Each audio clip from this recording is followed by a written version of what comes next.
Hello everyone, study tube the learners choice में आपका स्वागत है। जैसा कि आप स्क्रीन पे देख पा रहे हैं, आज हम डिस्कस करने वाले हैं दृष्टांत कौशल, जिसको हम उदाहरण कौशल भी कहते हैं। अंग्रेजी में इसको कहा जाता है स्किल ऑफ इलस्ट्रेशन। आगे बढ़ते हैं और जान लेते हैं कि इस दृष्टांत कौशल होता क्या है। दृष्टांत कौशल या उदाहरण कौशल, स्किल ऑफ इलस्ट्रेशन, उदाहरण द्वारा स्पष्टीकरण करने की दक्षता को ही दृष्टांत कौशल कहा जाता है। अगर जो भी कुछ हम उदाहरण द्वारा स्पष्टीकरण कर रहे हैं तो इस कौशल यानी इस हमारे स्किल्स को क्या कहते हैं, उदाहरण या दृष्टांत कौशल कहते हैं। इस कौशल के प्रयोग में आगमन विधि का संयोजन किया जाता है। इस कौशल के प्रयोग में हम क्या करते हैं, आगमन विधि का संयोजन करते हैं। लंदन महोदय का कथन है, उदाहरणों में न केवल स्पष्ट करने की क्षमता होती है बल्कि यह ज्ञान को स्थायित्व प्रदान करने में भी मददगार है। यह क्या करता है, जो भी आप बच्चे को बता रहे हैं उसके दिमाग में एकदम से बैठ जाता है। अगर आगे बढ़ते हैं और देखते हैं कि दृष्टांत कौशल या उदाहरण कौशल के उद्देश्य क्या है। ठीक है, हम दृष्टांत कौशल या उदाहरण कौशल का हम प्रयोग क्यों करते हैं या इसका उद्देश्य क्या होता है। ठीक है, तो सबसे पहला उद्देश्य है बालकों को विषय वस्तु को प्रत्यक्ष रूप से अनुभव कराना है। जो भी हम विषय वस्तु हमारा है उसको बालकों को प्रत्यक्ष रूप से अनुभव कराया जाए। इंद्रिय अनुभव कराना, व्यवहार में शामिल करना, सरलता से जीवन में जोड़ना, सीखकर अन्य जगह पर प्रयोग करना, ये सारा उद्देश्य होता है हमें दृष्टांत कौशल का, यानी कि उदाहरण कौशल का ये उद्देश्य होता है कि बच्चों में हम इतनी एबिलिटी डेवलप कर सकें। आगे बढ़ते हैं और देखते हैं कुछ उदाहरण कौशल की सावधानियां हैं, उनको देख लेते हैं। तो सबसे पहले यहाँ पे है आपका उदाहरण बिल्कुल सरल व स्पष्ट होना चाहिए। जो भी आप उदाहरण बच्चे को दे रहे हैं, जो भी एग्जाम्पल उसके सामने प्रस्तुत कर रहे हैं, वो आपका सरल व स्पष्ट होना चाहिए। ठीक है, बालकों में कौतूहल उत्पन्न कर सके, बालकों में कौतूहल उत्पन्न कर सके मतलब उनमें एक्साइटमेंट जागृत कर सके, ऐसा आप एग्जाम्पल रखिए उनके सामने।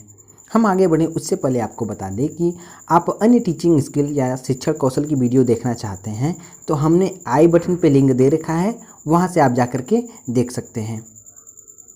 अगर आप हमारे चैनल पे नए हैं तो आप चैनल को सब्सक्राइब कर लें, साथ ही साथ बेल आइकन दबा दें ताकि हमारी अन्य आने वाली वीडियोज़ की नोटिफिकेशन आपको मिल जाए। चलिए आगे बढ़ते हैं।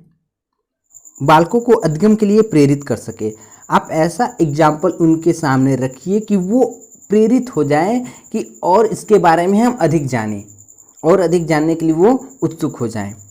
उदाहरण सरल सुगम भाषा में प्रस्तुत किया जाए, आप जो भी उदाहरण आप उनके सामने प्रस्तुत कर रहे हैं वो सरल भाषा में होना चाहिए ताकि उनको अच्छे से समझ में आ जाए। उदाहरण साधन हो साध्य न हो, उदाहरण जो है कि साधन हो, ऐसा ना कि उदाहरण साध्य हो जाए। उदाहरण वास्तविक हो काल्पनिक न हो, आप जो भी बच्चों को उदाहरण दे रहे हैं वो वास्तविक, आप मैक्सिमम प्रयास कीजिए कि वास्तविक उनको उदाहरण दें। ठीक है, उदाहरण काल्पनिक नहीं होना चाहिए। उचित अवसर पर ही इसका प्रयोग करना चाहिए, उचित अवसर पर ही इसका हम प्रयोग करेंगे उदाहरण का। उदाहरण बिल्कुल सरल व स्पष्ट होना चाहिए, इसका मतलब कि जो भी आप बच्चों को उदाहरण दे रहे हैं सरल व स्पष्ट हो। जैसे कि आप उनके दैनिक जीवन से जोड़ करके बता सकते हैं। जैसे आप ठोस द्रव गैस पढ़ा रहे हैं, बच्चे को आप ठोस द्रव गैस पढ़ा रहे हैं तो आप ठोस का उदाहरण दे सकते हैं। आपके पास चौक डस्टर है, पेन है, आप इससे उनको ये बता सकते हैं कि ये ठोस वस्तुएं हैं। ठीक है, उनके पास पानी की बोतल पड़ी है तो आप बता सकते हैं कि देखिए पानी जो है कि द्रव अवस्था में होता है और जो हमारे चारों तरफ हवा है उसको हम गैस कहते हैं। ठीक है, इसकी अवस्था गैस होती है, तो आप ऐसे उनको बता सकते हैं। आइए आगे बढ़ते हैं और दृष्टांत कौशल या उदाहरण कौशल के हम घटक को देख लेते हैं। सबसे पहला यहाँ पे है उदाहरणों की सरलता, जो भी आप उदाहरण उनके सामने प्रस्तुत करें वो सरल हो। उदाहरणों की प्रासंगिकता, जो भी आप उनके सामने उदाहरण प्रस्तुत करें वो प्रासंगिक हो। उदाहरणों की रोचकता, ठीक है, तो आप ऐसा उनके सामने उदाहरण प्रस्तुत कीजिए कि बच्चों में रोचकता पैदा हो जाए कि हाँ इसके बारे में हम और अधिक जानें। प्रयुक्त माध्यम की उपयुक्तता, ठीक है, आप जिस माध्यम का प्रयोग वहाँ पे कर रहे हैं उसकी उपयुक्तता होनी चाहिए। विद्यार्थियों को विषय वस्तु की स्पष्टता, आप जो भी उनके सामने उदाहरण प्रस्तुत कर रहे हैं उससे रिलेट करके बताएं, वो इससे स्पष्ट हो जाए कि नहीं हाँ ये यही चीज़ होता है। जैसे आपने द्रव बताया तो उनके सामने आपने पानी का बोतल प्रस्तुत किया तो उसमें बोल दिया कि जो अंदर पानी है ये आपका द्रव अवस्था में है, तो ये क्या है, विषय वस्तु को स्पष्ट कर रहा है कि हाँ हमने द्रव पढ़ा और द्रव देखा भी। छठवां है आपका विद्यार्थियों की सहभागिता। आप ऐसा उदाहरण प्रस्तुत कीजिए जिसमें विद्यार्थियों की सहभागिता भी हो। भाषा शैली में सहजता। आप जो भी भाषा शैली का प्रयोग करें वो एकदम सरल हो, जिससे कि बच्चों को समझने में कोई दिक्कत या परेशानी ना हो। स्तर अनुकूल उदाहरणों का प्रयोग। आप ऐसा ही उदाहरण उनके सामने प्रयोग कीजिए जो कि उनके स्तर के अनुकूल हो, न कि हायर लेवल का आप लोअर क्लास को पढ़ा रहे हैं हायर लेवल का एग्जाम्पल दे दिए, ऐसा नहीं होना चाहिए। आप जिस कक्षा को पढ़ा रहे हैं उसके अनुकूल उनके सामने उदाहरण प्रस्तुत करें।